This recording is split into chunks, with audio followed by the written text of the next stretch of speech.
to identify all the forest reserves and put them in a schedule attached to the bill and make it categorically clear that no license for mining activity or lease for the conduct of mining can be granted in respect of all the forest reserve attached to the statute. Now that means that at any point in time that the law, the position has to change, they have to go back to Parliament and then review the law, which makes it politically more difficult. Also, we have prepared an instrument that is LI 2505 in my office, and that will be laid in Parliament on the 14th. The Minister and I have agreed that on the 14th of October, when Parliament resumes, we'll lay that instrument to revoke the famous LI 2462, which is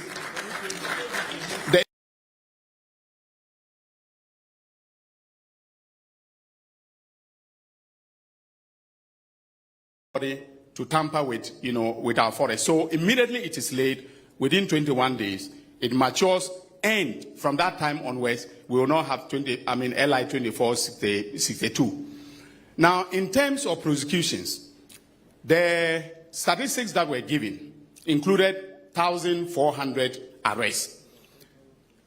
1,400 arrests. Now, the biggest problem we've had with the arrests is the 48 hours rule, constitutional principle that we must bring them before the courts within 48 hours. Most of the judges have been granting them bail. So I remember the point that was made by Colonel Boa. When we arrested 9 people in Kumasi, he called me and I told him that immediately place them before the court and then ask for them to be detained so that we do our investigation. When they appeared before the court, Your Excellency, they were granted bail. Okay? Then they went back. He was very good in monitoring them. They went back into the forest. So I told him that even despite the fact that they've been granted bail, because they have gone back into the forest, they've committed a new offense. I asked him to arrest them, but to bring them to Accra, instead of placing them before a court in Kumasi. And I'm dealing with them now. They are in detention. We will not release them. We will make sure that even if the High Court says we should grant them bail, we'll go to Court of Appeal and go to the Supreme Court to ensure that we hold them until the dockets are prepared and then we send them to court. Currently, we have initiated prosecutions in 65 dockets.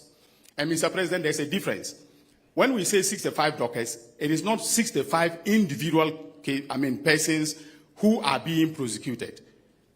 Some of them are more than 10. In fact, there is one case in the Western North. There are 28 minors that are involved in that prosecution. So the 65 dockets, by my calculation, contains about 600 persons that are illegal minors that are being prosecuted. And I'm happy to announce that in 2002, the police conducted very diligent investigations in respect of Akonta mining. But the docket was hidden until we came to power.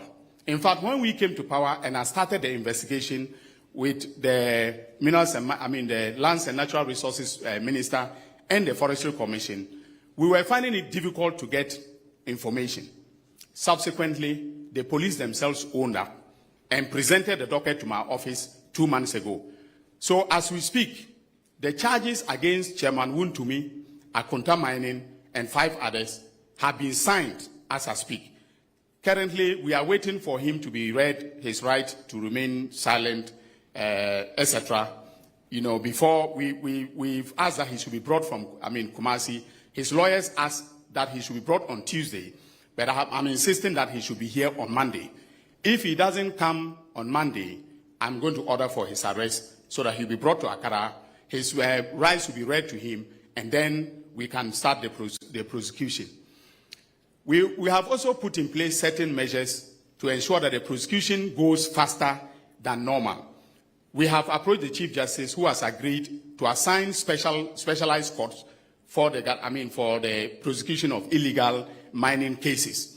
And I have laid before Cabinet, on Tuesday, Cabinet will meet and approve the Public Tribunal's bill, which will go to Parliament on a certificate of agency, And if by December the tribunals are in place, most of the circuit tribunals will be given exclusive jurisdiction to deal with mining cases.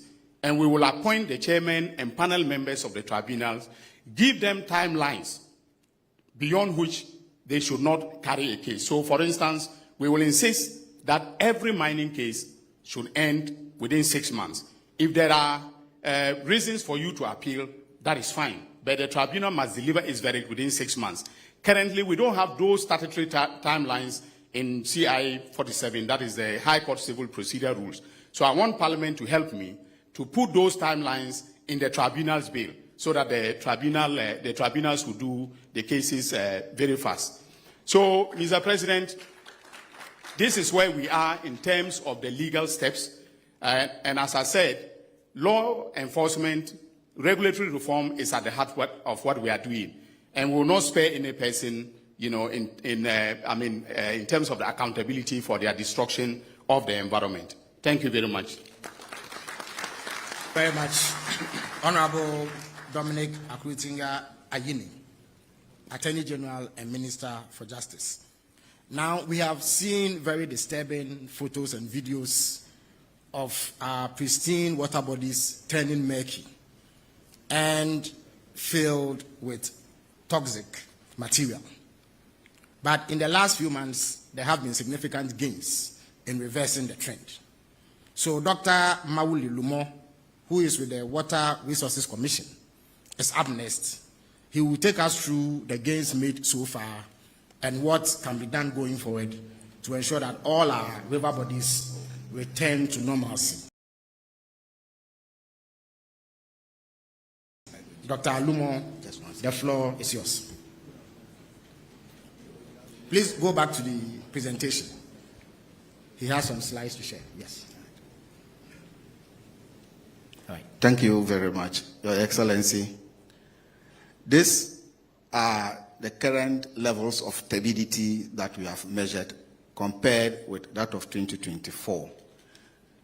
Turbidity is simply how clear a water body appears, and it is measured in NTU, nephelometric turbidity unit. And nephelometry is simply how light scattered or penetrates a water body.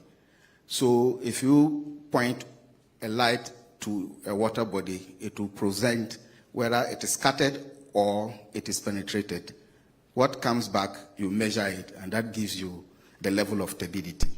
So if you look at the rivers, actually also on the River Tano, on average for the year 2024, it was 139. When we monitored it for this year, if you take the average, it came down to 14, and that was an 89% improvement. At Barekese, it was 22 in 2024, and then 11. That's about a 50%. At Dominasi, on the River Cobra, where at Manguasi, when we monitored it, the average for 2024 was 129. It has come down to 34 for 2025. That's about 73% improvement. And then the Tano also, on the River Tano, it was 10, and when we measured this year, it was average was 9. That's about 10%. Then at Ampasia, close to the Honorable Minister's constituency, it was 1,500, and it's now 520. That's about 65% improvement. We would like to employ on NIMO to spread, because there are other places where we've had elevated turbidity. And so we will call on NIMOs to be able to spread their activities to those places, especially the Eastern Region Central, so that at least we can also get rid of the illegal miners polluting our water bodies. Thank you very much, Your Excellency. So the Honorable Minister will conclude the presentation, sure, after which we take contributions from CSO presidents. So I think the last point he was making was that every time we've paid attention to a particular river body, like what NIMOS has done to Ankobra, we've seen some improvement. And so I think that the effort to basically declare some of these areas as security zones will be very, very important in driving these numbers in the positive side. We missed something that I have to go back to, and it has to do with the excavators. But let me say it before I talk about the alternative livelihood. One area that was completely missed throughout all this process was the import of excavators. And ladies and gentlemen, you'll be surprised to know this, that for a whole 8 years, no excavator that was imported in Ghana went through registration with the DVLA. So it was free for all. Every excavator was coming. And I told you, His Excellency summoned us to pay attention to the import of excavators. Within 1 month, we had seized 1,200 excavators, and there was no space at the Tema port. So we had to have a meeting to decide between the Minister of Transport, Finance, and my ministry what we can do to decongest. We were lucky to get the military to give us a place, and that is where most of those excavators were lifted. And what happened? You couldn't move these excavators and add on to the traffic. So it was decided that we should move them when the traffic were gone. And so that is really the story of those movement of excavators. I can tell you now that as we speak, that we have DVLA office stationed at Tema Port working closely with the Minerals Commission. What are they doing? Every excavator, before you even import it, the new inspection regime, the new review is that you have to be approved to import excavator. Thanks to the collaboration with the Minister of Transport, the Minister of Finance, myself, we collectively have to approve it. If you say you are coming to import excavator for mining, the Minerals Commission will bring me a letter and then will be approved. If you say you want to do quarry or you are in construction, the appropriate ministry will give us. That's when the Minister of Transport can now authorize the import. We still have thousands of excavators sitting there. Everybody is now waiting. I don't know why they are delaying, but those who have imported it are supposed to bring their legal licenses to claim it. It's very clear. We created a process. If indeed you are bringing it for construction, a legitimate company or a quarry business, you have a contract, you are doing it, we'll readily release those excavators for that work. But oftentimes those that are questionable are still there. We are deciding on a timeline within a period where we don't find the owners, we will confiscate all that to the state. But that regime is very important. What we are doing, what Minerals Commission is also doing is that not only registering the excavators at the DVLA, we are also tracking them. And if you look at some of the numbers we have so far, we have basically registered, DVLA has registered 1,181, and we have 24 of them, which means that if you tell me you are taking those excavators to Takwa, we'll track it and make sure that when you go anywhere and it's not Takwa, you have a problem. We have a control room that is monitoring all these excavators in the system. And then we geofence it as well. You say you are going to mine in Takwa, we know the perimeter of that mining area. You have to send it and operate within that perimeter. Anytime it goes outside the geofence area, that excavator will be disabled. And so those systems will be tightened as we go forward. And ultimately the plan is to make sure every excavator in this country is tracked and geofenced. Yes, I'm winding it up. Well, I can't wind it up. There are two important things. I think I talk about degraded land. What are we doing about it? What are we doing about degraded land? I first talk about the water bodies. As you know, we launched what we call the Tree for Life initiative. His Excellency launched this in Kumasi last March. And the policy is to make sure we plant this year alone 60 million seedlings between the Ministry of Environment and the Ministry of Lands. I'm very happy that program has started, and we are moving full steam ahead on that. We've also, as part of the initiative, focusing on dechemicalizing the water bodies and making sure we protect these water bodies. Often I hear, what are the blue water guys doing? In fact, this morning I checked my social media. I said, a guy sent me and said, oh, one of my blue water girl female has been impregnated by a man. I said, I said, well, but the truth is that this blue water girl, it's funny, I read it on social media. Well, these blue water guards are not only educating those communities in the riverine area, they are acting as intelligent officers. A lot of equipment that has been seized are because of the blue water guards. And so I strongly believe they are a very important addition to the fight. And we have recruited almost 1,000 of them this year. We're going to continue recruiting more of them. They are doing a good job. I think one of the critical pillars, which is basically the last pillar, is providing alternative suitable. And at this point, ladies and gentlemen, before I even say anything, can we all rise in memory of our departed colleagues who, in the fight of this illegal mining, lost their life? Can we have a minute of silence, please?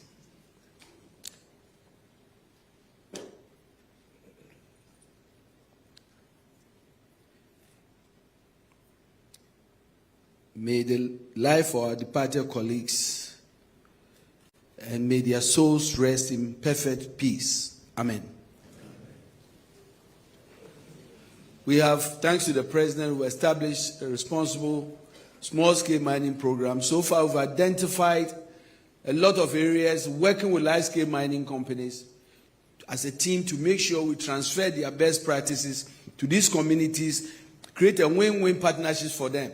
A lot of mining companies are now on board. We've begun that process, and what we are doing is to make sure that everybody who wants to engage in mining, we've created a legal pathway for them. We have also created the audit that we are talking about, all those areas that are good, that are not going to destroy water bodies, and our forests will be allocated to the responsible corporate mining program to make sure that we train people, we give them all the tools they need so that they can mine responsibly and sustainably.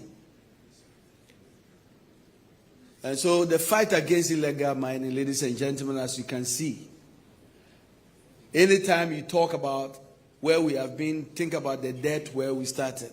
Within 9 months, these are the steps we've taken.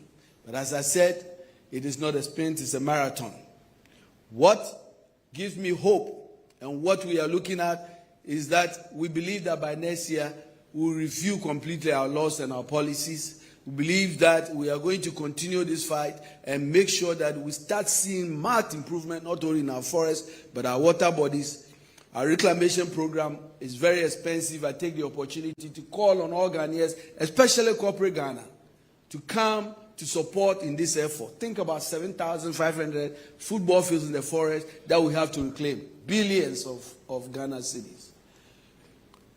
And so we will continue this fight. We will continue with the COMSDEP program and all the other alternatives to empower our young people to move away. We are working closely to make sure we improve our turbidity levels, as has been said.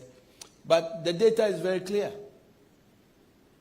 We are on a forward march. Are we where we want to be? No. Have we been making progress? Yes. I'm confident we are on the right path.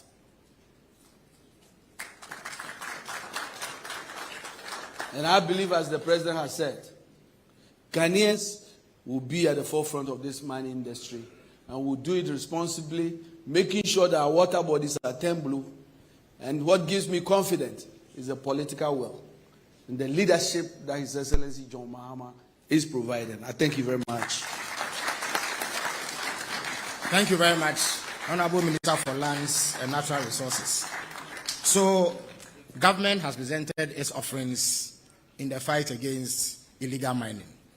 President Mahama would now like to hear from members of civil society organizations present, as well as the clergy. So the floor will be opened. If you have any comments, contributions, or indications to give, please put up your hand. The microphone will be brought to you. And I would urge that in the interest of time, we avoid lengthy preambles and go straight to the points that we want to make. We will take about 5 contributions, after which His Excellency will share with us a few remarks. All right. So I see about 3 hands here. There's a lady. Yes, please rise and make your contribution. Okay. Hello, I'm Dr. Najo Ajeli Boyjani. I'm here on behalf of One Ghana Movement.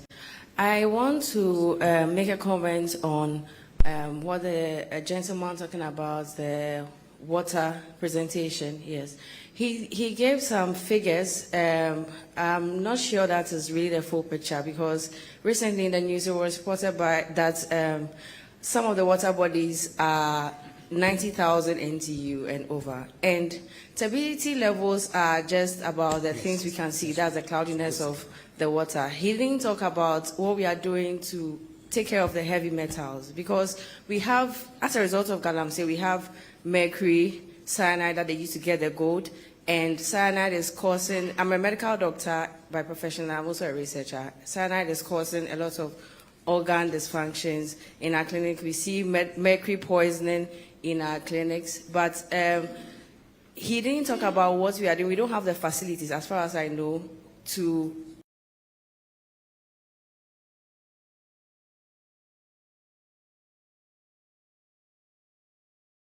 I don't really understand when he says that we are on a forward march, because I feel like we are not doing enough. Because last year we even had a lot of cholera cases. This is all as a result of Galamsey. We have malaria cases as well. All right. And yeah, we are tired of seeing these things in our hospitals. All right, so Dr. Luma will answer that presently. I see another hand. There's a gentleman in a hat. Yes.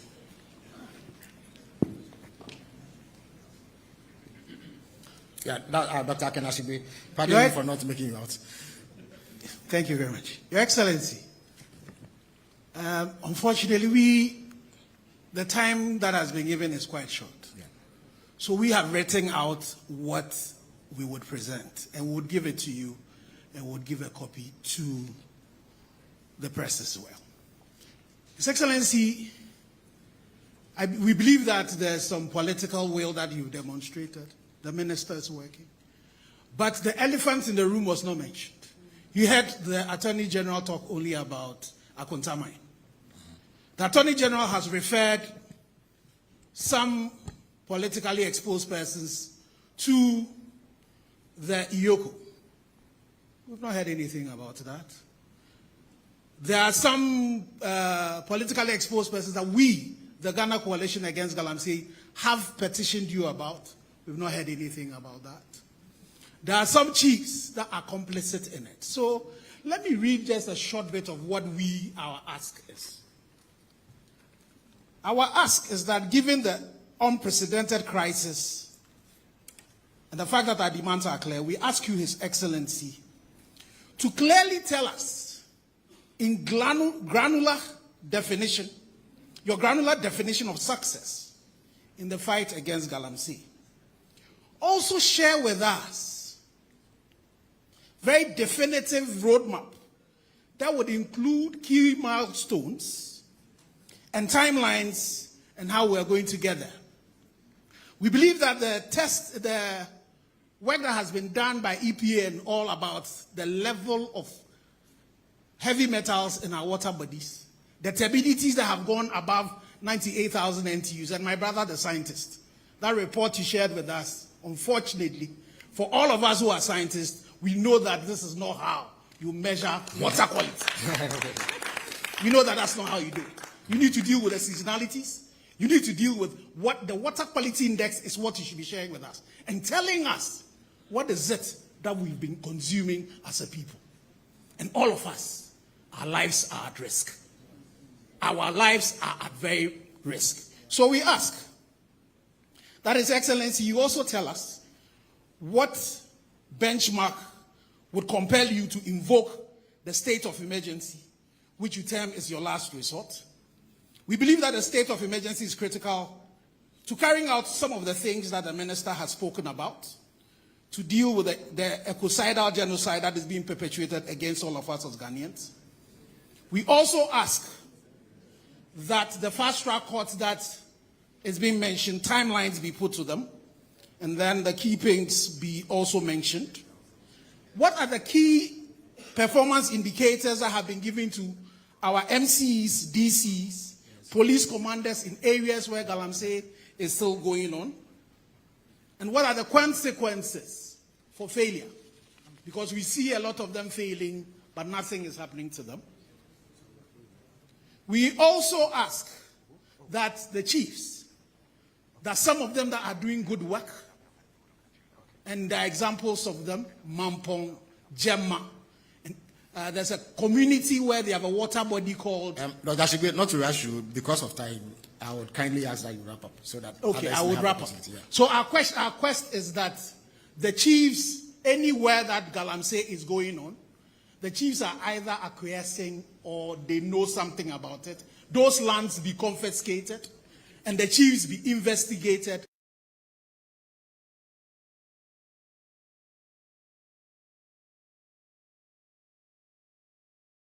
Continue those cases against the community members who are fighting this on our behalf. And then finally, the last one is the issues around accountability measures. Ghana Water Research should be publishing the quality index of water that is coming to all the treatment plants. The president should also commission a group to be doing food quality tests and publishing that to all of us so that we are sure that we are not consuming poison. And we will submit this document to His Excellency. Thank you very much. Thank you. So I'll take a couple of questions from here. I see a hand up from behind, and then one. There's a Reverend Minister in front here. Yes.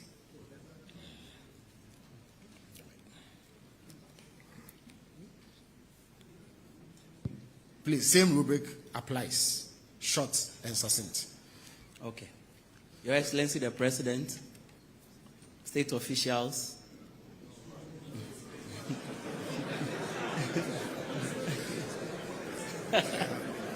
so much for brevity. Yeah. Okay, I'll go straight to the point. Yes. Mr. President, I state unequivocally that our nation is at war. There are criminals, environmental terrorists, greedy men and women that have waged war against the sovereignty of Ghana and her citizens. They are not fighting us with missiles. They are not bombarding us with bombs. But they are fighting us, including generations unborn, with mercury, cyanide, arsenic, lead, and what have you. Where we have gotten to now, we have to make a decisive decision whether we are going to tolerate what is going on at the moment, or we are going to take a frantic action to arrest the menace of Galamsey. And I'm going to appeal to the president that he must do what the president of Ghana must do. He must do what the president of Ghana must do, which is, Mr. President, declare a state of emergency. Mr. President, only you have the power to declare a state of emergency. And therefore, please, do it. Professor Osai Sampeni, just last week. You've made your appeal. In the interest of time, no, let please. us move to... No, 2 more minutes. Person. No. I'm afraid I cannot afford that. So the Reverend Minister in front here will have his bite of the cherry, please. No,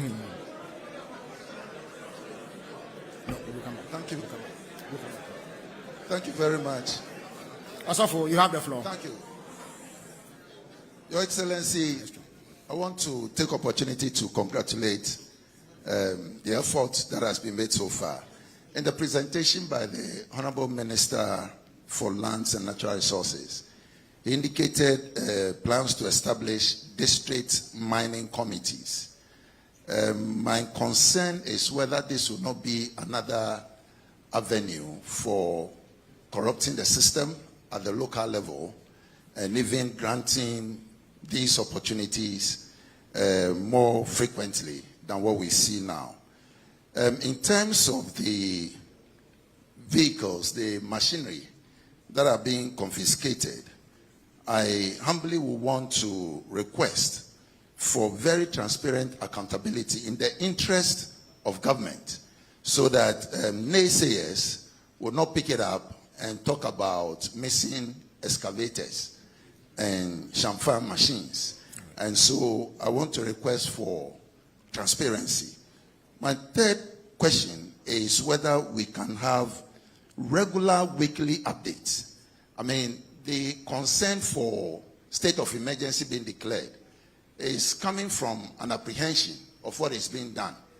And so if, like we are hearing now, there can be a regular update, I mean, statewide, so that people know what progress is being made, and people can see pictures, so that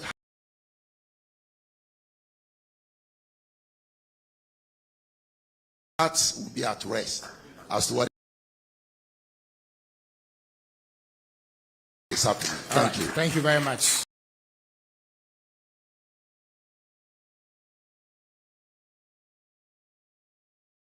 I saw the hand of Colonel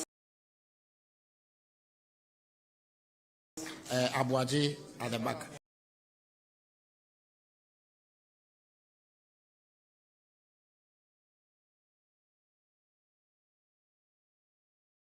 But we will come back for a second round of questioning. So those of you who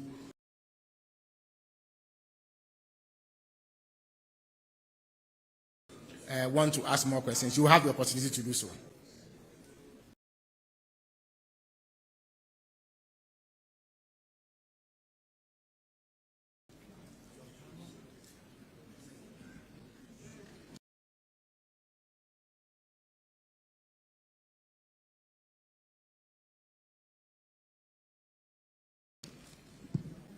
Chief, excuse me.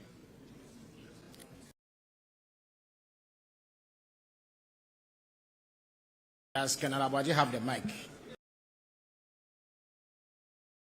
Yeah, please go ahead with your contribution. Thank you, Excellency.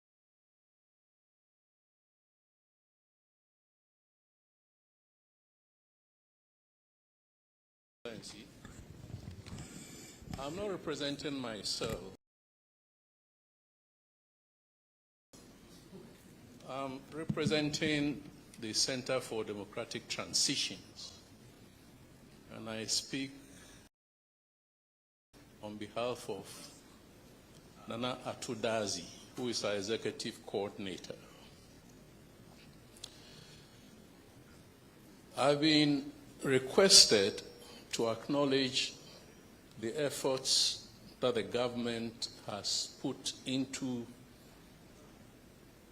the anti-Galamsey mining issue since being in office. We acknowledge that within this short time,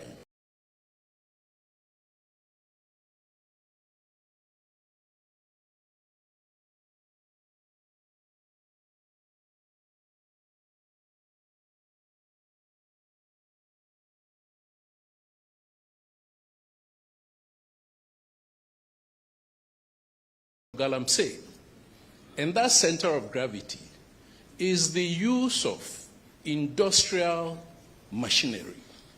So therefore, the main effort, and I'm speaking in terms of military strategy, the main effort of the state, the government, against that center of gravity will be to eliminate the use of machinery, heavy machinery.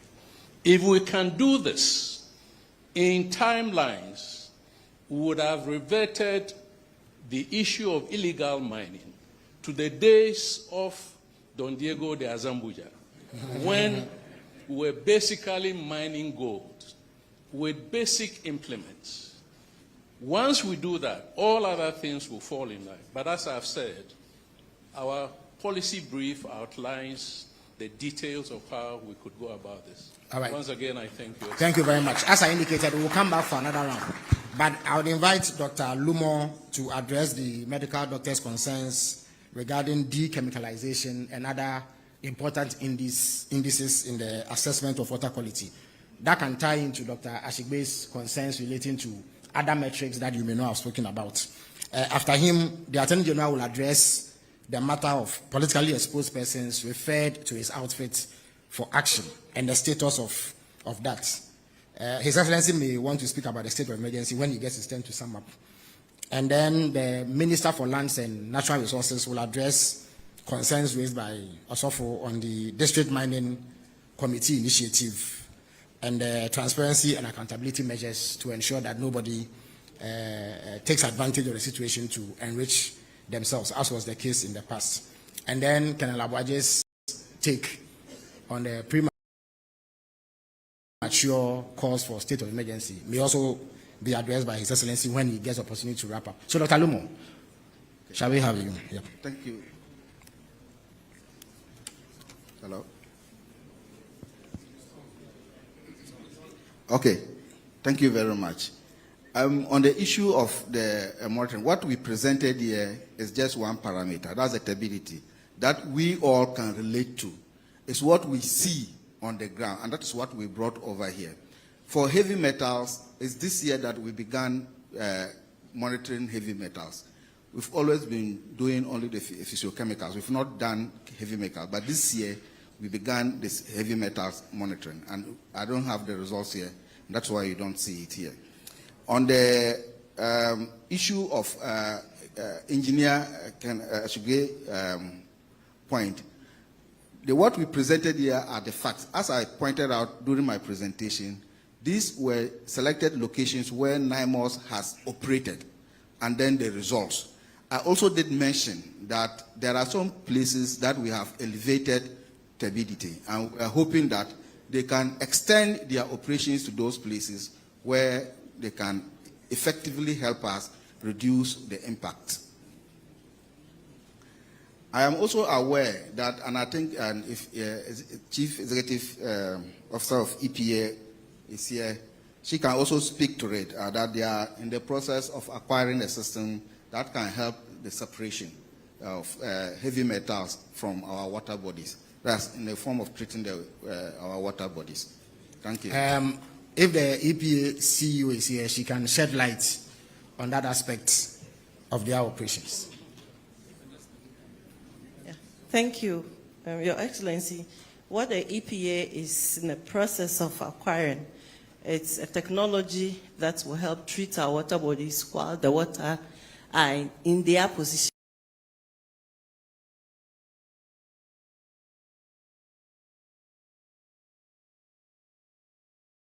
Even every other thing from water. So water can now be treated as they are on the lands where we have, before they get into the treatment plants of the water companies. Is there any indication of how quickly this is going to be done? Timelines. Dr. Ashugbe is interested in that. The timelines is tied to financials as well. So we are seeking commitment authorization from the Ministry of Finance. Once we have that, we'll be able to procure this technology. It's a chemicalization of our water bodies. Then we'll go ahead with it. Right. Thank you. Thank you very much, Prof. Now, the Attorney General will speak to the politically exposed persons and the status of investigations, as well as any other actions that he may have initiated against such persons. Thank you very much. It is true we referred two people who are politically exposed to the Economic and Organized Crime Office for investigation. These were the Honorable Yamin and Abanga, who is a third national vice chairman, one of the vice chairmen of our party. When we did the referral, it was upon intelligence that we got that was sent to both myself and the Minister for Lands and Natural Resources. But after we did, some petitions came from small-scale miners to the Economic and Organized Crime Office, then complicating the investigations. And so, as we speak, an investigative report is yet to be made to my office because those small-scale miners also brought there are petitions that had allegations against the two persons who were referred. And so at this point in time, I cannot definitively speak to what is contained in the investigative report because it is yet to be presented to my office by the EOCO. But we are definitely taking action on those matters. Thank you very much. Right. Okay, so Honorable Minister for Lands and Natural Resources, are your district mining committees prone to corruption? And are there mechanisms to ensure transparency and accountability in the handling of assets that are confiscated during the fight when Kenebo and his men stormed these Galamsey sites? Thank you very much. I think that before I answer that question, I think the point about the custody of the seized excavators and how we protect it to make sure we don't create that a challenge of missing excavators is something that has been taken on board. We're doing everything to make sure that those are strictly protected in government custody. Already in the current laws, in the process of the licensing, are supposed to engage these mining communities and local communities. What has happened is that those are not happening. You've had a lot of complaints about chiefs in these mining communities. And so when I was talking about the district mining communities, what I said was that they are going to be the first step in the licensing process and basically give recommendations. Those recommendations will be followed up by the Minerals Commission before those licenses are ultimately issued. And so I think it's an additional layer which I think will be helpful to address those concerns. Thank you. Right. Thank you very much. We'll come back to regularity of yes. All right. Oh, I think that's taken on board and it's something that we'll be doing. Yeah. Thank you very much. All right. Thank you very much. So we'll come back to another 5 questions or contributions. So we'll start with Osofo. No, second from left. Yes. Bishop, please, you have the floor.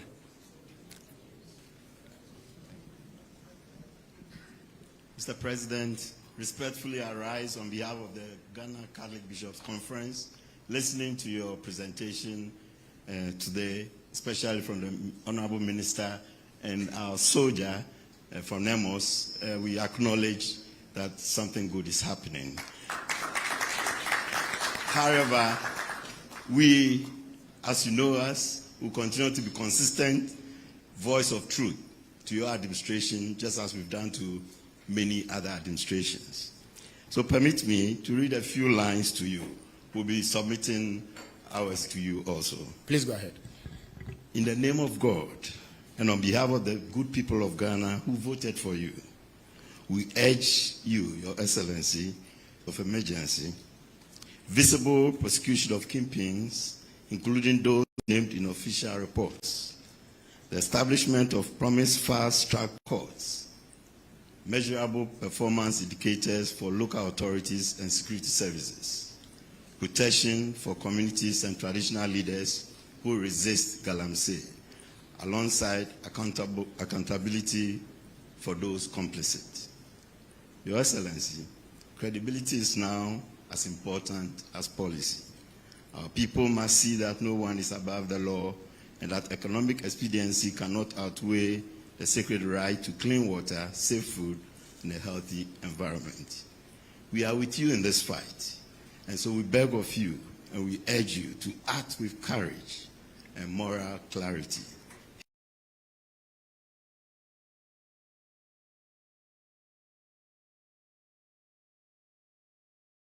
Delay is to raise complicity in what is fast becoming an ecocidal tragedy of monumental proportions. Our house is on fire. Let us put it out. Thank you. Thank you very much, Bishop, for those moving words. The president of the Ghana General Association leads an organization that has been vocal in the fight against Galamsey. So at this stage, we will hear from him and learn what his organization represents. Thank you, in this fight. Minister. First of all, colleagues, as a matter of fairness, let's acknowledge the progress made so far.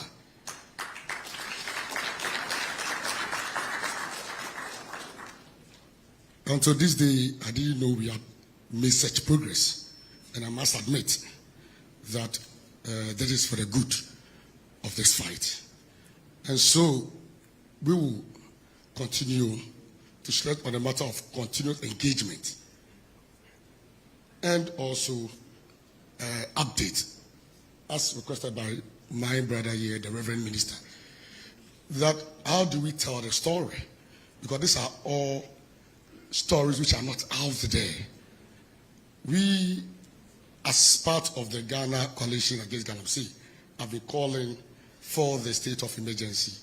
But having heard and followed the presentation today, I'm tempted to believe that we are on the right path.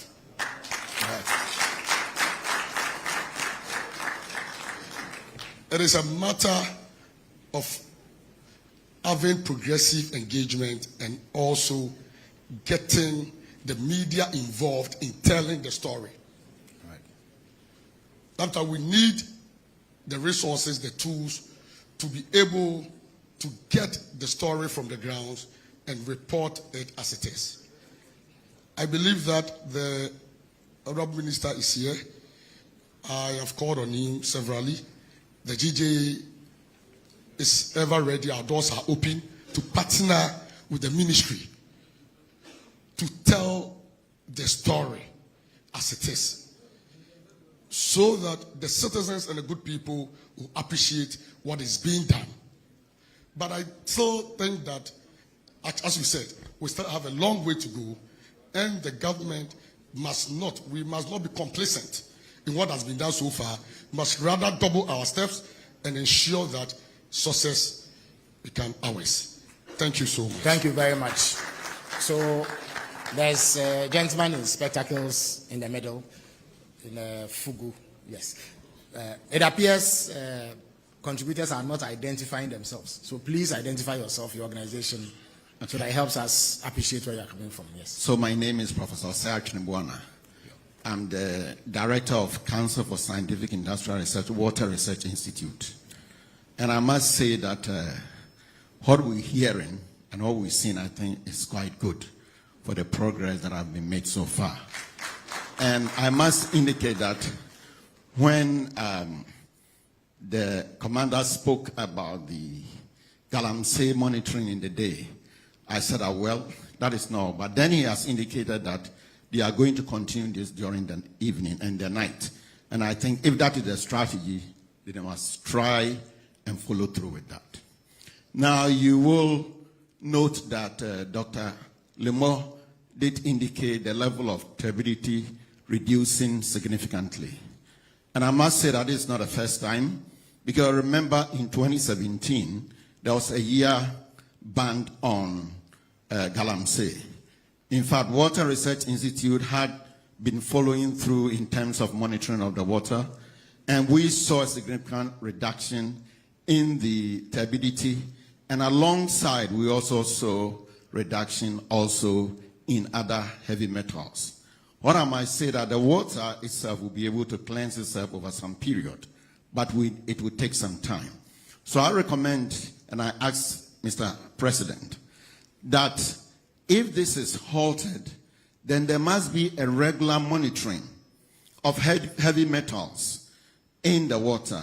And we must know that it's not only the mercury, because there are that come along with the ore, which we break for the mining. So during the process of the crushing, grinding, and the washing, other poisonous heavy metal are also released, like arsenic, which is carcinogenic, like lead, and many other.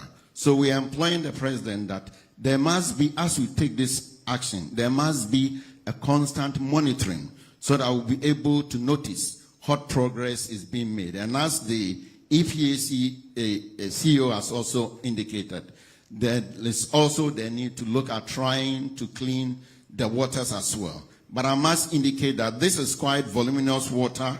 Pra alone is about 375 kilometers. And if you want to clean, it costs for a lot of money to do that. But I think that in specific areas may require. I must also indicate that special areas around the intake of water for Ghana water company. Those areas must be looked at in terms of decriminalization so that this effort will be made. But I must say, a good progress is being made, but we need to hold on and do our best to ensure that this is done. Now, I believe that when it is done, we will have a lot of health hazard that we are seeing come to an end. I thank you very much for the opportunity. Thank you very much. There's a lady at the back here whose hand is up. Please give the microphone to her.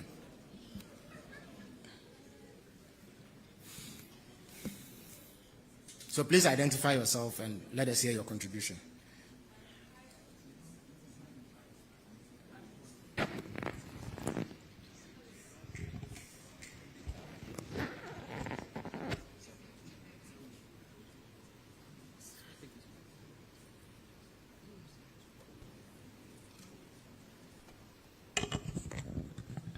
Hello, good afternoon.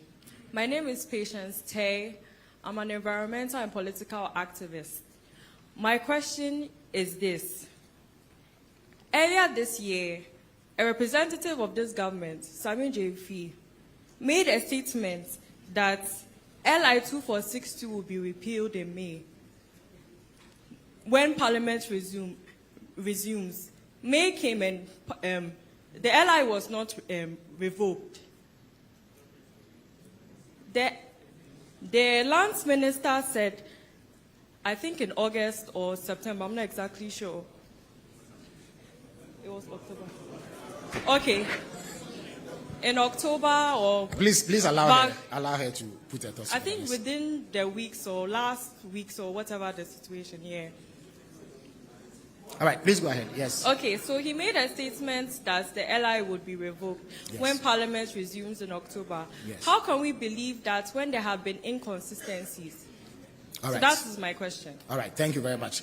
Now I'll take a contribution from the representative of Islamic organizations here. Please bring him the microphone. Okay, all right. Thank you.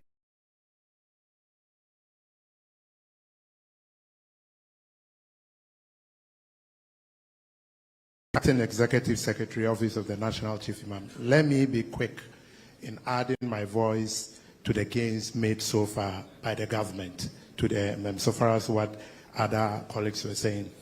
Now, having listened to the presentation and then the contribution coming from the House, there is one fundamental issue that I think we should be looking at, and that is enforcement. All the suggestions we are listening to has been captured already in the presentation. Those are brilliant solutions. All we need at this stage is to enforce. Right from the legal to the task force and then the blue, is it the blue armies? The blue water. We know exactly what to do. We have an idea of what to do. From the Muslim community, we are just asking that let's work on the enforcement and we'll make a lot of gains. Thank you very much. Thank you very much. So we'll now take a contribution from a representative of small-scale miners who have perspectives to share on this matter. For the avoidance of doubt, these are not Galamseyers. These are small-scale miners. Yes, thank you very much. Properly so-called. I'm Godwin Amar, the General Secretary of the Ghana National Association of Small-Scale Miners. Your Excellency, we, the Association of Small-Scale Miners, have hope. We know the issue of illegal mining is not an event, but it's a process. So we are going to work with NIMOS to ensure that we attain the extraordinary, that is, ensuring that our water bodies gain the turbidity levels that we all want to see. The establishment of the Gold Board, as one of the example, is that whilst we are able to, formalize the downstream, which is the trading aspect of the small-scale mining sector, and we are seeing the gains in terms of gold production, which we've not seen in this country before. Every month we are getting close to 2 tons of gold. And if you look at the economic benefits, you know that the industry is something that we cannot say is not contributing to the socio-economic gains of the country. The issue of Galamsey, one of the areas is the importation. We've seen excavators being tracked and all that. I want to ask the minister, what he's doing about the importation of chamfans. Because now that you don't have the excavators, even the chamfans, the havoc that they can cause with the use of what we call one leg, and then small China, and all that, they can do a lot of havoc, even more than the excavators. So we propose that there should be some sort of restriction so that those who have licenses will have access to it instead of it being imported by everyone. Because research that we've done, it comes in thousands. All right. Thank you very much. Thank you very much. I saw the hand of Franklin Kujo up. So, Franklin, you have the floor. And, Your Excellency, with your kind permission, we'll take 2 additional contributions and then we'll come to you.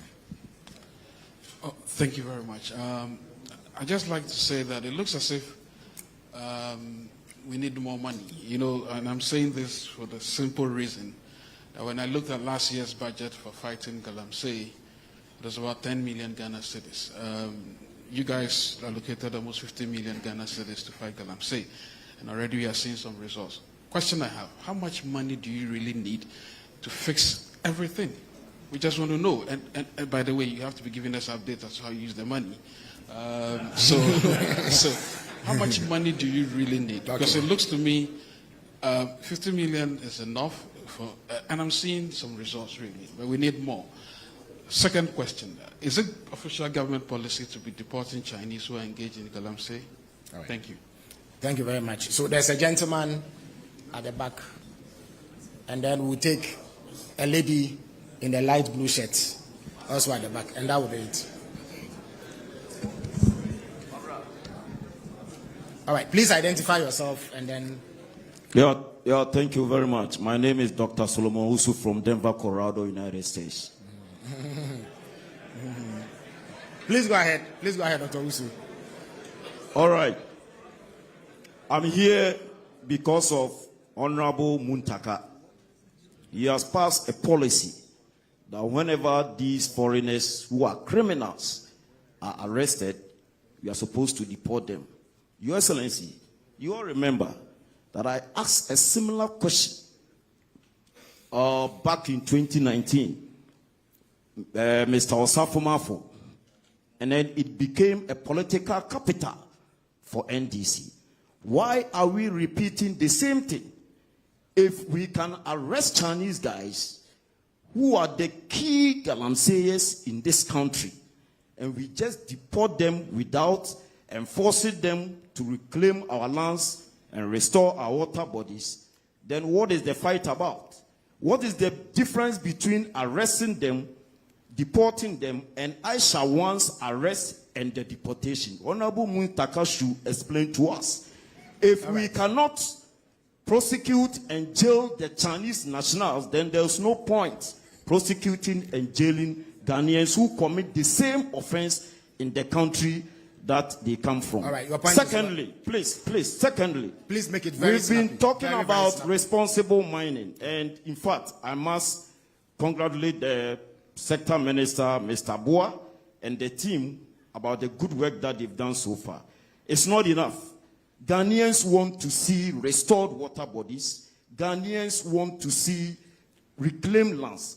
When are we starting? I know he has important and very strong policies coming up, to be rolled out on reclamation and restoration of water bodies. We need to expedite it for Ghanaians to see the good works that you are doing. Thank you very much.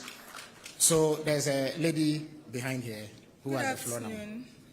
My name is Priscilla Toboli. I'm representing Fix the Country. Now, my question is, why have we not seen prosecutions from the frontline institutions that issue the reckless mining licenses? And then when is it going to begin? Thank you. All right, thank you very much. Mr. President, there is a representative of the Ghana Association of Disabled Persons. So we want to give them the opportunity. Physically challenged. Pardon my mix up. Yes. Don't worry. Thank you very much. Well, the term is Ghana Federation of Organizations. Ghana Federation of Disability Organizations. All right. Okay, so we are all persons with disability. Thank you. Yes. Thank you very much for this opportunity. Mr. Excellency, Your Excellency, Mr. President, and all the good people here, we just want to say that as persons with disability, we are one of the most vulnerable groups of this nation. And we have been so adversely affected by this evil and, bad practice. We are very frustrated, we're disappointed, and we are angry at this situation. This issue of Galamsey has plagued this nation for I don't know how many years. And we've put in measures, we've put in laws, we have different institutions, we have bodies, we have Attorney General, we have the military, we have the police. I could go on and on and on. And still, the people are doing it. And still, they continue to kill our water bodies. They continue to kill our environment. And now they are killing us as people. And still, sometimes we really get a little fed up with a lot of... I know we need to have laws in the country. I know. We need to have laws in the country. We need policies. But we also need results. We also need things to happen. Mr. President, you have the power to stop this thing. We know it is everybody is affected. But Mr. President, you have the power to stop it. You can go on a state of emergency if that is not enough. You have the responsibility to do something to stop it and make us all safe.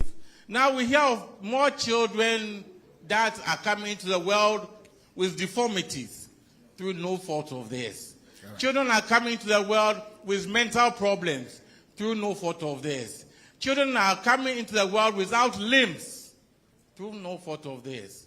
And still, people are continuing to do this poisoning. Still, they are doing this evil thing. So please... Through no fault of mine, I would have to cut it here. Okay. In order to then thank you so save much. time. Thank you very much for your contribution. Now that brings us to an end of the session for questions and contributions. I do know that there are many of you here who would have loved to make contributions or ask questions, but as you may be aware, we are very hard pressed for time. So we will give the opportunity to His Excellency the President to summarize. All right, so the Lands Minister will take a few questions. Perhaps you will want to address Franklin's. Yes, so there are a few questions that he would like to speak to. And then His Excellency the President will take the floor and make some remarks. There was a question about the frontline institutions and people who have really not helped this fight and what we are doing. I can assure you that we are dealing with them appropriately. Those that must be terminated, those that must be punished. We are working on that as part of the whole reform. On budget, I think it's a very good question. If you saw my presentation, I called on corporate Ghana to come to our aid in supporting this fight against illegal mining. For example, if I give you how much is required to reclaim 7,500 football fields, probably the whole of Ghana's 1 year budget has to be spent on the Galamsey fight. And so clearly, that is really a problem, and I thank you for bringing it up.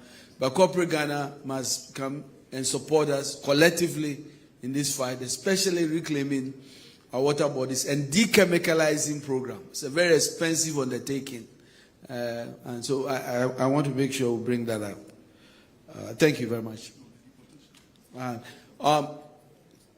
Deportation is not government policy, it's an administrative decision. And I believe that we've already tabled it strongly. I'm sure His Excellency will review this and make sure that we address it appropriately. I thank you.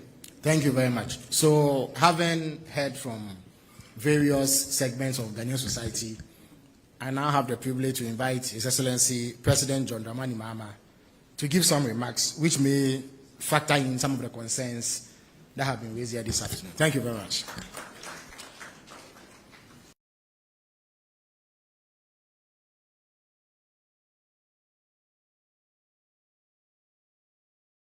By thanking all of you for honoring us with your presence at this first dialogue on illegal mining.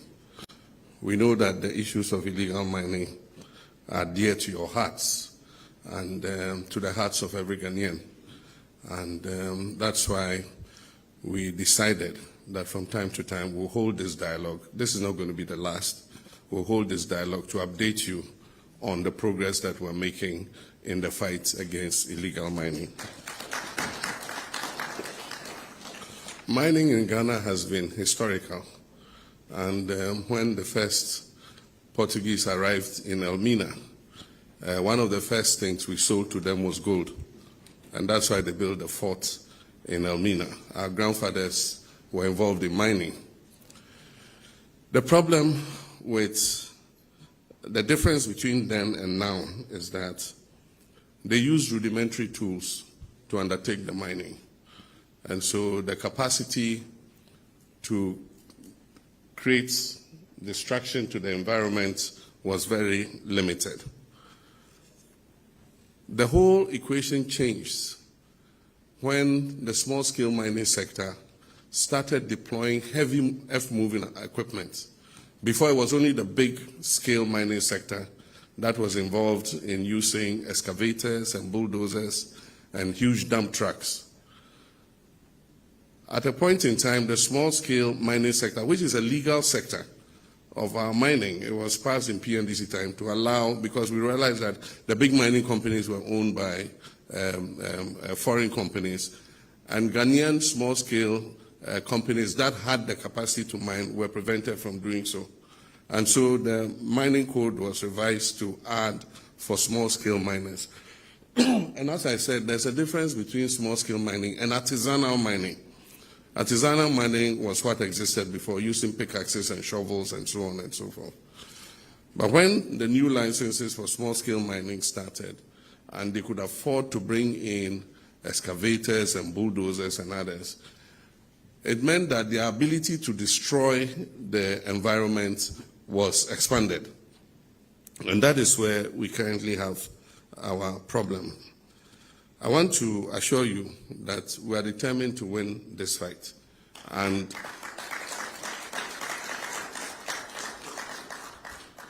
your contributions, your criticisms, your pressure, putting fire under our feet does not have any problem.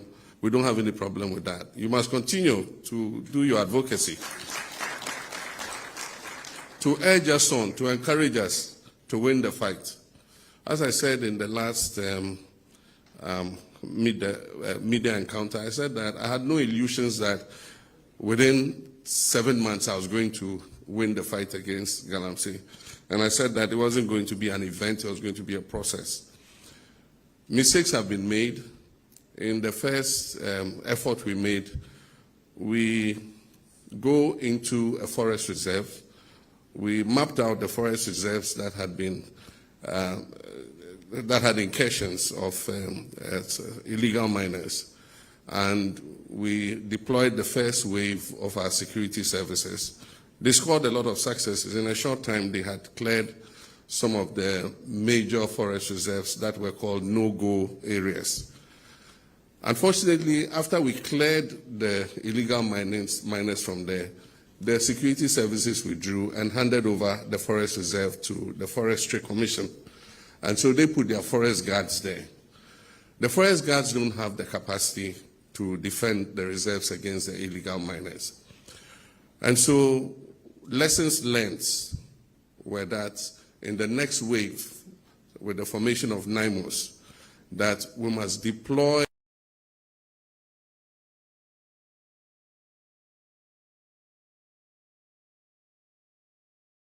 comes with a cost, because if you send troops and station them permanently to guard the forest reserves, we must feed them, we must provide them with fuel, we must give them vehicles and all the logistics they need to be able to do that.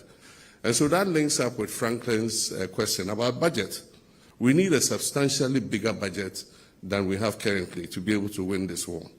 Happily, budget hearings have started. The budget for next year is going to be presented to Parliament. And my expectation is that the Minister of Finance will give a much bigger allocation to this fight against Galamsey. We also need enough troops. Our troops are stretched. We have so many chieftaincy disputes all over the country, land disputes. And so you go to Sampa, we have troops there. You go to Gonjaland, Savannah, there are troops there. You go to Boko, there are troops there. You go to Nkwanta, our troops are there. And then our troops are also on the border to protect us from terrorism.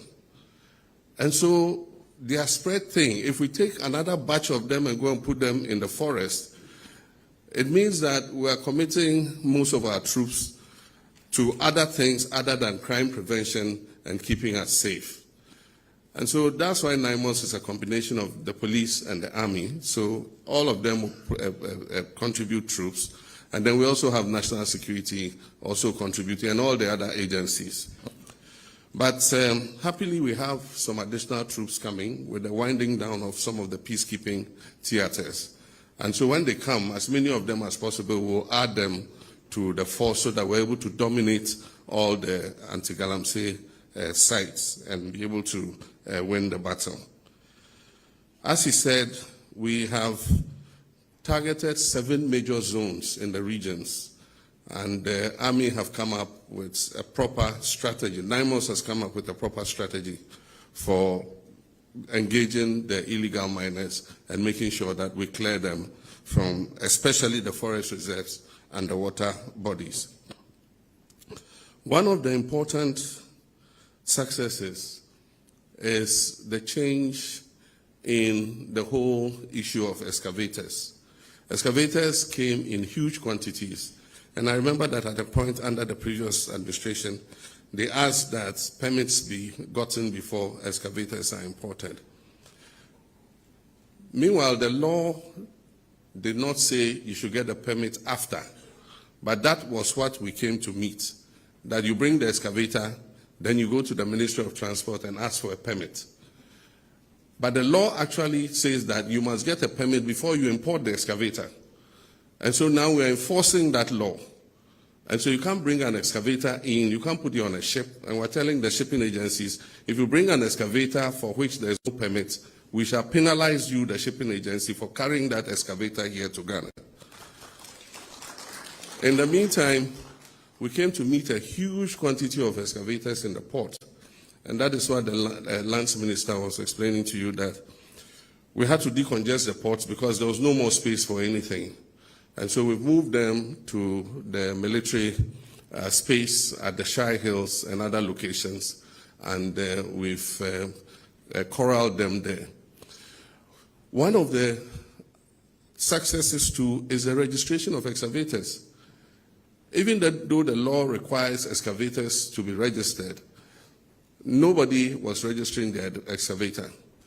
And so if you look at the DVLA records, there was no registration of excavators. And so anybody could bring in an excavator and take it straight into the forest. Today, we are requiring that every excavator must be registered with the owner of the excavator known. And once that is done, like he said, we started putting trackers on the excavator so that we know exactly where they are going to. It's not only illegal miners who use excavators, contractors working on our roads, quarries and others all use excavators.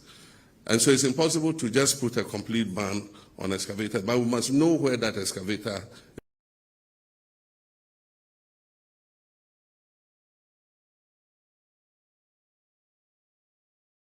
is being used for construction purposes. And so we now can hold the owners of excavators responsible if we find the excavator in a forest reserve or engaged in illegal mining. And so that's one of the advances that we have made. We've started a geofencing policy where it makes it possible for us to know where every excavator is, so that if the excavator moves after where it was geofenced, then we can go and find out where did this excavator go and what is it doing where it has gone. And so that would help us. With regards to turbidity of the water, as the scientist said, it's just about you can see physically with your eyes, what the turbidity of the water is. The thicker brown it is, the more coffee-like it is, the more polluted it is. The less it is, the less polluted it is. And so, like he said, we are scoring a few successes, especially on the Ankobra. I believe the minister chose the Ankobra to start because it flows through his constituency. And so there are some successes, but like he said, we still have the Pra, we have the Densu, we have the Birim, we have the Ofin and all of them. But that means that we must get more manpower. The Blue Water Guards have started work, and a lot of them are deployed on the Ankobra River. So far, we've recruited 1,000 of them. We pay them an allowance of, if you take away deductions and other taxes, of about 1,500 cedis a month. And so if we have 1,000 of them, and we pay about 1,500 a month, it means for a year, you're talking about roughly 18 million cedis. And that's for 1,000 of them. And so if we scale up, then it means that we need more money to employ more of them. But I endorse it because it gives them an alternative source of income. Because as they are fighting the pollution of our water bodies, they are also earning an income as a kind of alternative livelihood. And so that is something that we'll have to scale up. And so the Minister of Finance in doing the budget must make extra provision. We also have to start reclamation, because it's not enough to just stop them and drive them away and leave the land scarred the way it is. And so there are a few companies that have worked with the United Nations, and they have come up with some trees that help to regenerate the soil and can also take out toxins from the soil. If you've heard about the green Sahelian wall that the United Nations was sponsoring, some of the companies involved there have also come and tried those crops in areas that we want to reclaim. And they say that the tests are positive and they can work with us. But of course, we need to use these bulldozers and things we have recovered to level out the land before these vegetative, organisms are put in the land to be able to reclaim the land. So reclamation is one of the areas that we must look to. Happily, we should be able to get some support from green climate funds and a lot of these green funds to assist us in reclamation. But we must put our resources in first. The menace of illegal mining, and I've been trying to find out about best practice, and I found out that apparently we are not the only ones suffering. The high gold price is pushing a lot of people into gold, especially gold.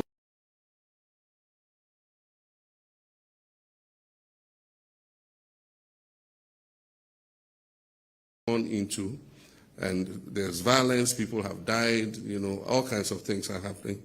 So we might not be the only persons, but there are success stories we can learn from. Because if you look at Chile, for instance, they've been able to formalize 90% of their small-scale gold mining. It means 90%, they were in the same situation as us. But today, 90% of their small-scale mining is formalized. And they have control of it. They inspect, they make sure that they're doing the right thing. We can also achieve that. And so even though we're not alone facing that menace, I believe that we can use the best practices of Chile and others to also formalize our small-scale mining sector and make sure that we're able to take control of it. And that is part of what we tried to do when our colleagues died in the helicopter crash. We contacted the big mining companies. Some of them have concessions like 200 miles square.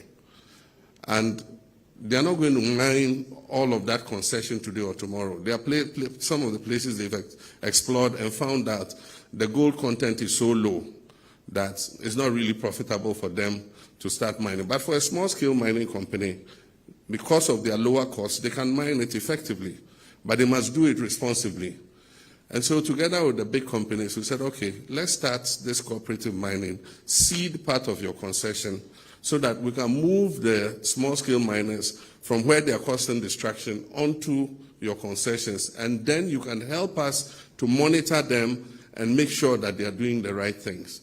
So that was what we were going to launch in Obuasi when the tragic accidents happened. The first was Anglo Gold. Anglo Gold agreed, and they carved out a part of the concession. I'm happy to know that since then, Newmont have come on board and are going to assist with the cooperative mining, and some of the other bigger companies have agreed that they will carve out part of their concession so that we can move these illegal small-scale miners onto those places. And so we'll continue to do that. We also have the issue of geology and geological exploration. Currently, our mineral prospects have not been explored adequately. Happily, there's new technology generated by AI that allows those with the technology to partner with our geological survey department. And what they do is they shoot seismic from satellites, and they're able to map out exactly where a mineral prospect is. Currently, when our small-scale miners get a concession, they go and dig this place. There's not enough gold there. They leave it. They go and dig there. There's not enough gold. They leave it. They come and dig here. There's not enough gold. They dig here until they find something. By the time they find something and they're mining, they've dug all over the concession. Today, it's possible to precisely map out where the mineral prospect is, and that's part of what Gold Board is trying to do. That is their other responsibility. That is to give geological survey money together with their partners to shoot the seismic for Ghana and show where exactly the resources are. And based on that, do PPPs with Ghanaian mining companies that will mine that gold responsibly so that they don't go around just digging everywhere. So that's one of the things that Gold Board is going to introduce.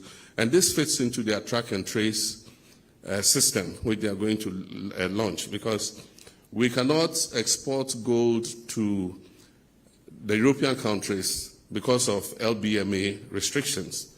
And yet, if we introduce a track and trace system, we should not only be able to export to the Asian countries and the Middle East, we should be able to, once the gold has been tracked and it's known to have come from responsible sources, then we can export it into the LBMA countries. And that allows us to get a much higher price, for our gold than we currently have. And so Gold Board has to activate that other aspect. Aside from that, we're looking at best practices for small-scale mining, because small-scale mining is not restricted only to Africa or to Ghana. It is done even in the advanced countries. And so there are small-scale mines in Canada, Australia, even in the United States of America. And that's why when I spoke the other time, I said that we're contacting some of them so that our small-scale miners association, could be sent to go and see that you can do this in a much better way than we're currently doing. Happily, we've trained a lot of geologists, we've trained a lot of mining experts. University of Mines and Technology has trained so many of our young people who have the technology and the ability to do so. And so the intention is to attach these graduates of UMAT to the district mining organizations, and they would help the district mining organizations to go and inspect the small-scale mining industries and make sure that they are doing the right thing. Normally what you do is, before you start, you must dig what they call a tailings dam to contain any water that you use to wash the gold. And so all the gold that you wash must go into the tailings dam and is contained. And after you wash the gold and you finish mining, you're supposed to cover the pits, and then after that, there are chemicals that you can use to clean and detoxify the water. I'll come to that in a short while. But like I said, it's not an event, it's a process, but we will never give up. It's a long journey, but we'll continue to work on it. I like that somebody raised that, what are we doing to the kingpins?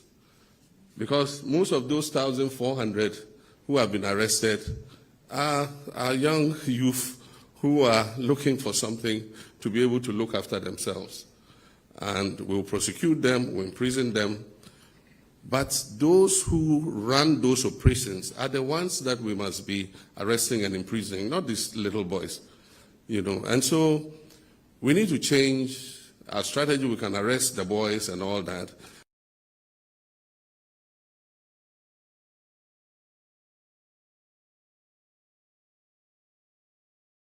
Be given, there's no slap on the wrist. What's the least sentence? 15 years. 5 to 15.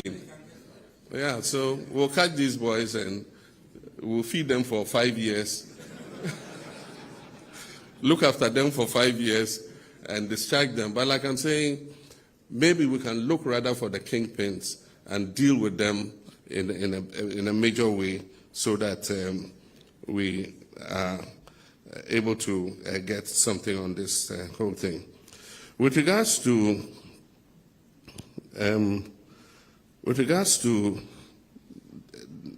toxification of the waters, like the EPA was saying, we've started some pilots.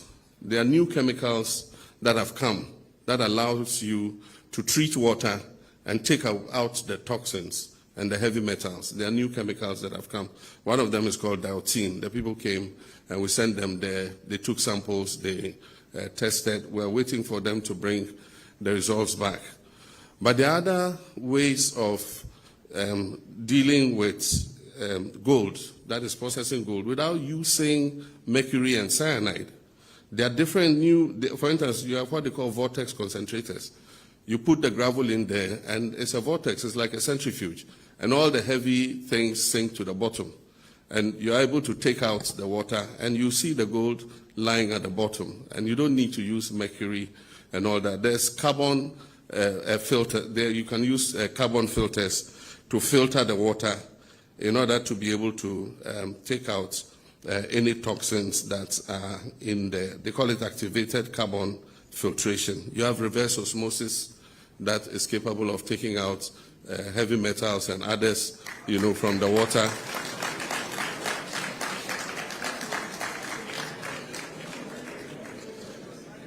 So while we are fighting the menace, I'm also saying that we should uptake technology in order to protect our environment. So yes, let's fight the illegal mining, but at the same time, let's bring in the new technologies that allow us to be able to protect our environment. Now with the elephants in the room, state of emergency. You know, yes, I have the power to do it, but the president acts on the authority, not only on the authority, on the advice of the National Security Council. And as at now, this moment, the National Security Council believes that we can win the fight against Galamsey without a state of emergency. I want to assure you that the day they advise me otherwise, that, boss, now we need a state of emergency, I will not hesitate in declaring a state of emergency. But we do still think that we have the powers to be able to win this fight. And as we deploy more troops and we apply more resources to the fight, I'm sure that gradually we'll begin to see that we're winning the fight. So like I said, this is not going to be a one-stop dialogue. We're going to continue to update you. We need your support. We need your criticism. We need your advocacy. We need your pressure. Continue to put our feet to the fire, because that will encourage us to also continue to work harder. And so I want to personally assure you that as president, I will also continue to put pressure on my lands ministry and all the ministries that are involved in this to make sure that we're able to hand over to our children and our grandchildren an environment that our great-grandfathers handed over to us. They gave us a beautiful country with a lot of forests and trees and beautiful rivers. We should not have and desecrated forests to our children and our grandchildren. And so we will continue to fight. I believe that we'll win the fight against Galamsey. And I want to thank you for the advocacy that you continue to do. We'll hold the next dialogue. NIMOS will go to work and continue more successes. We'll be able to come and update you that this is what we're doing. We want to do it transparently. We have nothing to hide. I don't gain anything from Galamsey. I am not personally involved in Galamsey, and I have no interest in it continuing. And so you can be sure that we are all on the same side, and we'll continue to do this work. I thank you very much. Thank you very much, Your Excellency.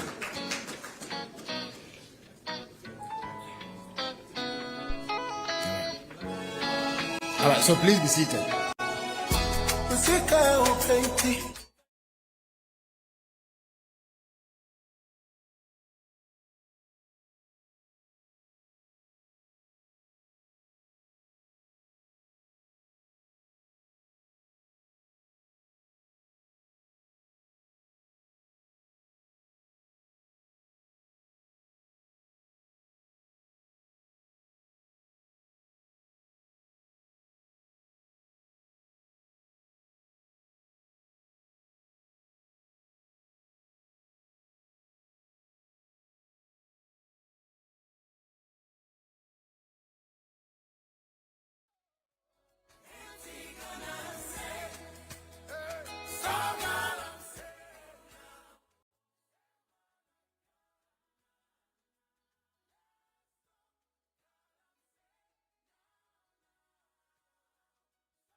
So on that musical note, I want to express profound appreciation to all of you for honoring the President's invitation to be with him this afternoon and sharing your perspectives on the important issue of Galamsey.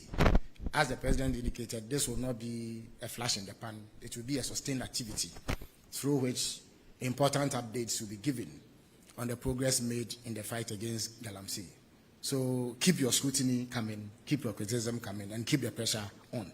And government on its part will respond in the way that it should to address the problem. On that note, we bring the curtains down on today's program. Thank you all for coming. But before then, His Excellency the President will depart after the national anthem is played, after which there is some refreshment outside, to which...